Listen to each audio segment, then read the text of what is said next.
Hello everybody, welcome to the first video on the channel. Today we are going to be discussing the Elimination Chamber predictions for this weekend. I don't think any of these predictions are going to be hot takes or anything else like that. I think it's going to be probably most of the things that you guys would also assume is going to be happening this weekend. Just wanted to share my thoughts with you guys on it. First, let's talk about the Women's Intercontinental Championship match between AJ Lee and Becky Lynch. Honestly, if we're gonna talk about Becky's ability to win big matches and things like that, it can't be understated. The reason that's essentially the reason why she is in the position that she's in is that she has been given the ball on many occasions, and for WWE has knocked it out of the park. Um, in terms of an actual prediction, it's a bit tough.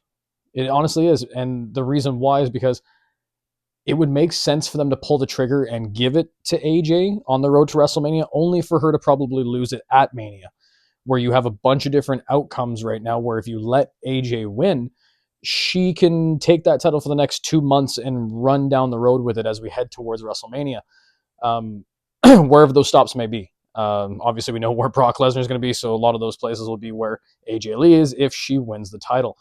But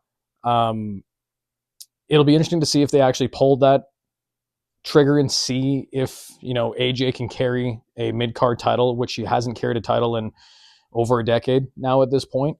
So it'll be very, very interesting to see how she handles it. I honestly will have to pick AJ on this one just because it would be very, very fun to see what she could do with the title and the opponents that she could have. If you're looking down the line, you got people like Maxine Dupree. Once she figures out what's going on with the Natty storyline, you have Natty as well. Clearly, there's something going on there that Natty is going to be getting put into a title picture at some point. And then you've also got other people that, like, we're going to talk about her later on in the video, but Kiana James, interesting prospect. Yes, she's on SmackDown. Yes, she's helping out with Julia in the Women's United States Championship, but at the same time, with how she's been performing between the Rumble and the Elimination Chamber qualifier matches, it'll be very interesting to see if they don't pull her away from Julia a little bit sooner and put her by herself and give her a little bit of a shot on her own. So yeah, for this one, I think I'm going to go with AJ Lee. Next, let's talk about the obvious elephant in the room, the World Heavyweight Championship match between Finn Balor and CM Punk. Obviously, I don't think anyone thinks that Balor is going to win this. Unfortunately, as much as it would be really cool to give him the title that he never really got a full shot at running with. Well, many people may be like, well, the Universal title is retired. Yeah, but the title that they came out with as a replacement after Roman had unified the titles the first time was the World Heavyweight. So this would be the B tier title. I don't think they're obviously going to be giving this to Finn in any capacity. So Punk is going to win this one, in my opinion. They're not going to give up that big money match at WrestleMania with Roman and Punk. That's way too much money on the line. That's too big of a main event for them to risk and jeopardize. So I really, really think that this one's kind of cut and dry. Finn's going to go out on his back on this one, but I think it has to be a little more clean. But pay attention towards the end of the match, especially when it comes to the Judgment Day's interference, because they're going to get involved in some capacity, as we all know. Finn did tell them to stay behind, but we all know that doesn't happen in the world of wrestling. So as much as they say, hey, stay in the back, no, expect to see some shenanigans towards the end of the match. I don't think it's going to be a clean win for Punk, but I think Punk goes over either way. Next, let's talk about the Women's Elimination Chamber match between Tiffany Stratton, Rhea Ripley, Alexa Bliss, Asuka, Kiana James, and Raquel Rodriguez. First off, I think it's really, really interesting and fantastic that Kiana got the win in her elimination qualifier match.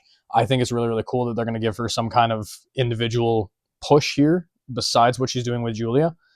I think that at the moment, the biggest match option for Jade Cargill would be Rhea Ripley versus Jade Cargill at WrestleMania.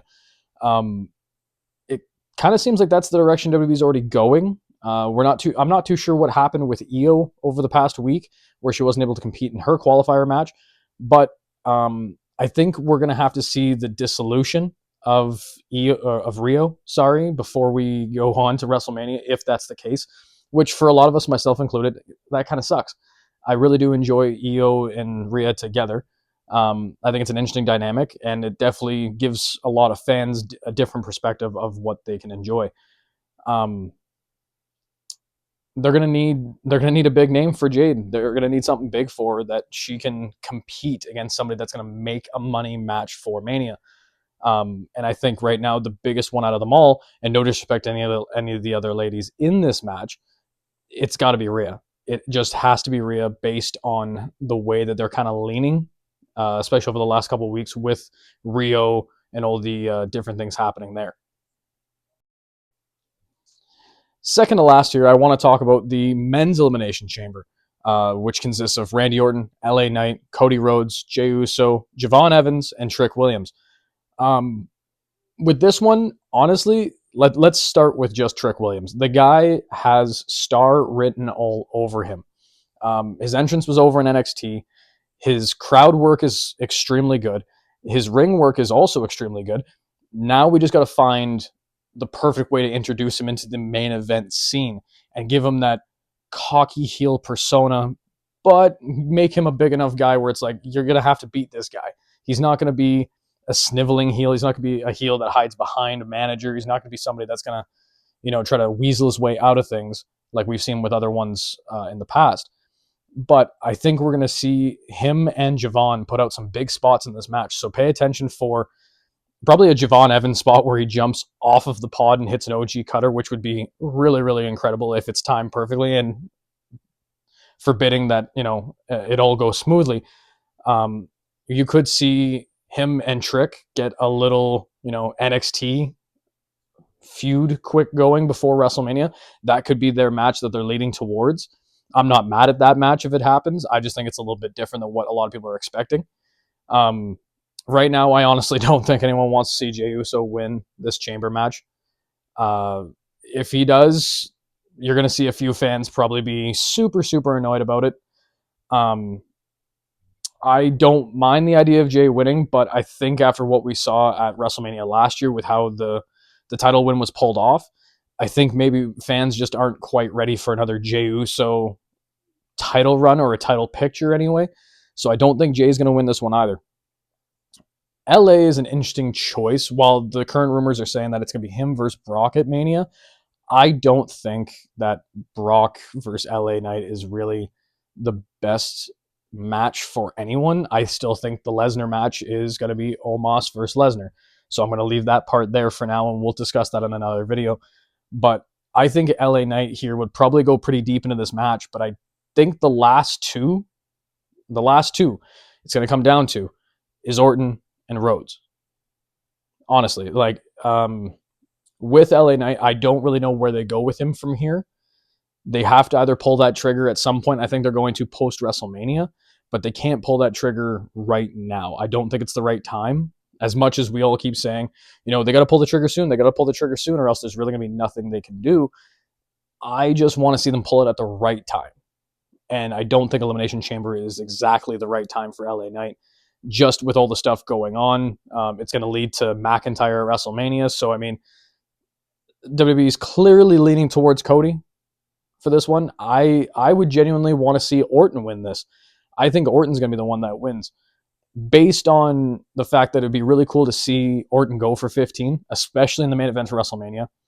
For many fans who either didn't watch during the pandemic or have only seen clips of what happened during the pandemic, Orton and McIntyre had a really, really solid feud throughout most of that time period.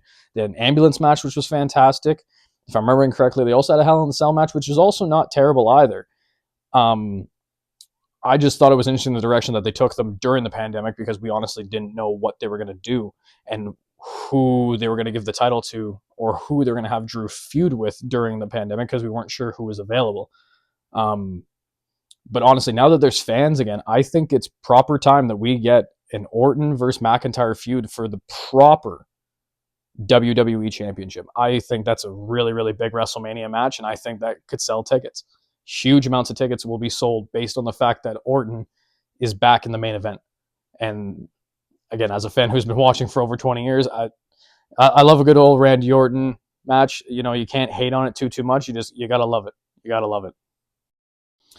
Lastly, let's talk about what's in that box. This one on the internet right now has a lot of different people talking in a lot of different directions.